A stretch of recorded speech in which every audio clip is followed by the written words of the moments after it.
మిత్రులారా, ఇవాళ నేను మిమ్మల్ని అడుగుతున్నా, ఇవాళ టీఆర్ఎస్ నాయకులు, బీజేపీ నాయకులు, ముఖ్యంగా బీఆర్ఎస్ వాళ్ళు, చంద్రశేఖరరావు గారి కుటుంబం ఏ రకంగా మాట్లాడుతుండ్రో, ఏ రకంగా విమర్శిస్తుండ్రో, ఏ రకంగా తిడుతుండ్రో నిశితంగా మీరందరూ గమనించండి.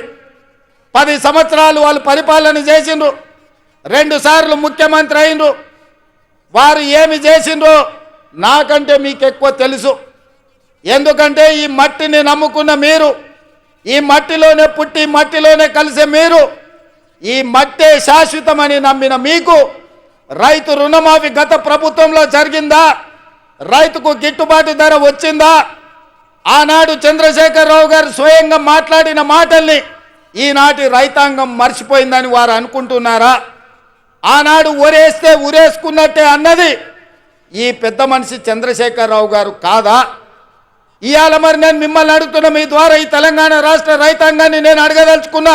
ఆనాడు ఒరేసుకుంటే ఉరేసుకున్న అన్నట్టు ఆనాటి ప్రభుత్వం అంటే, ఈనాడు మీరు ఒరేసుకుంటే 500 రూపాయల బోనస్ ఇస్తామని చెప్పిన మాట ఉత్తమ్ కుమార్ రెడ్డిది కాదా? ఒరేస్తే ఉరేసుకోండి అని చెప్పిన ఆనాటి పెద్ద మనిషి, మీరు వరి వేసుకోండి, వేసుకున్న వరికి 500 రూపాయల బోనస్ ఇస్తాం, మీ ఖాతాలో 3 రోజుల్లోనే బోనస్ కనక వర్షం గలగల రాలుతుంటే బీఆర్ఎస్ వాళ్ళ గుండెల్లో పిడుగులు పడుతున్నట్టుగా ఉన్నది. మిత్రులారా,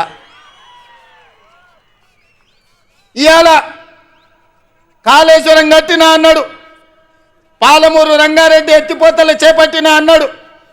ఇప్పటి వరకు 10 సంవత్సరాలలో ఆనాటి చంద్రశేఖరరావు గారు కేవలం సాగునీటి ప్రాజెక్టుల కోసం, కాంట్రాక్టర్ల కోసం 1,83,000 కోట్ల రూపాయలు ఖర్చు పెట్టిండు. అందులో కాళేశ్వరానికి 1,02 కోట్ల రూపాయలు, 1,02,000 కోట్ల రూపాయలు ఖర్చు పెట్టిండు. 1,02,000 కోట్ల రూపాయలు ఖర్చు పెట్టి ఆనాడు పండిన పంటను కాళేశ్వరం నీళ్లతో పండించిన అని గొప్పలు చెప్పుకున్నాడు. వారు చెప్పుకున్నప్పుడు మేమేం అనలేదు.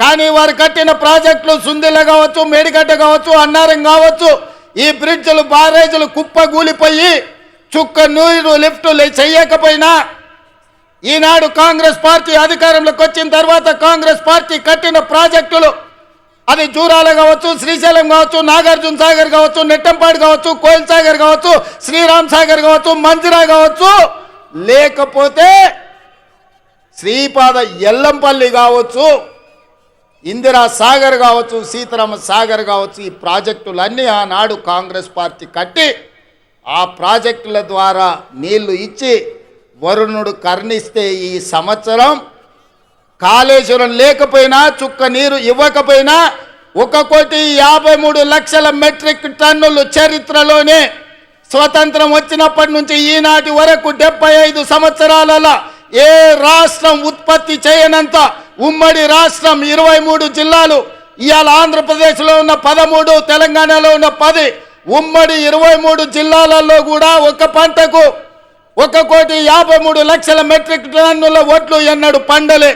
మరి ఇవాళ తెలంగాణ రాష్ట్రంలో ప్రజాపాలనలో మన ప్రభుత్వంలో ఒక పంటకు 66 లక్షల ఎకరాలలో 1,53,00,000 మెట్రిక్ టన్నుల వడ్లు పండించి 500 రూపాయల బోనస్ ఇచ్చి ఇవాళ ధైర్యంగా ఈ గడ్డ మీద, పాలమూరు గడ్డ మీద రైతు పండుగ చేసుకుంటున్నాం. మనకు రైతు పండుగ చేసుకునే హక్కు లేదని బీఆర్ఎస్ వాళ్ళు అంటుండ్రు. మీరు ఒక్కసారి ఆలోచన చేయండి మిత్రులారా. 10 సంవత్సరాలు, మొదటి 5 సంవత్సరాలు 1,00,000 రూపాయల రుణమాఫీ చేస్తా అన్నాడు. 4 విడతలు అన్నాడు, మిత్తి నేనే కడతా అన్నాడు. ఆయన కట్టిన దాంట్లో అసలు కంటే మిత్తికే ఎక్కువైంది. 2018 నుంచి 2023 వరకు మళ్ళీ 1,00,000 రూపాయల రుణమాఫీ చేస్తా అన్నాడు. మొదటి 4 సంవత్సరాలు అన్నా పైసా కూడా ఇవ్వలే. ఆఖరి సంవత్సరం ఔటర్ రింగ్ రోడ్డును అమ్మి 11,000 కోట్ల రూపాయలు రైతుల ఖాతాలో వేస్తే 8,596 కోట్ల రూపాయలు మిత్తికే పోయినాయి. అసలు చెల్లించింది 2,500 కోట్లే. మిస్టర్ హరీష్ రావు గారు, మీరు వినండి స్పష్టంగా. ఆర్థిక మంత్రిగా మీరు బాధ్యత నిర్వహించింది కదా. ఔటర్ రింగ్ రోడ్డు 7,500 కోట్ల రూపాయలకు తెగ నమ్మి ఆనాడు కాంగ్రెస్ పార్టీ నిర్మించి ఒక అద్భుతమైన ఆస్తిని నగరానికి తెలంగాణ రాష్ట్రానికి ఇస్తే దాన్ని అమ్మేసి 5 సంవత్సరాలలో రైతు రుణమాఫీ చేసింది మీరు 11,000 కోట్లు అయితే అందులో 8,500 కోట్ల రూపాయలు మిత్తికే సరిపోయినాయి. మీరు చెల్లించిన అసలు 2,500 కోట్లే. ఇవాళ ఈ వేదిక మీద నుంచి లెక్కలు చెప్తున్నా. ఇవాళ నువ్వు అనొచ్చు పాలమూరులో మేము లేం కదా నువ్వు ఎట్లన్నామని. ఇదే లెక్కలు అసెంబ్లీలో నేను లెక్కలు తేలుస్తా. 5 ఏళ్లలో మొదటి సంవత్సరం నువ్వు రైతు రుణమాఫీ చేసినుంటే ఈ 8,500 కోట్లు మిత్తి కాదు, రైతుల అసలు అప్పుకు సరిపోతుండే.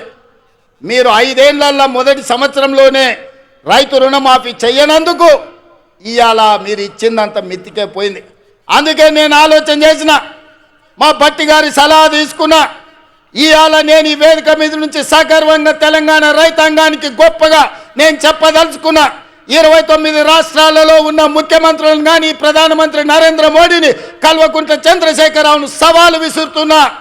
ఈ దేశంలో స్వతంత్రం వచ్చినప్పటి నుంచి ఏ రాష్ట్రమైనా 10 నెలల్లో 25 రోజుల్లో 22,22,062 రైతు కుటుంబాలకు 17,869 కోట్ల రూపాయల రుణమాఫీ చేసిన చరిత్ర ఈ దేశంలో ఉన్నదా అని నేను అడుగుతున్నా.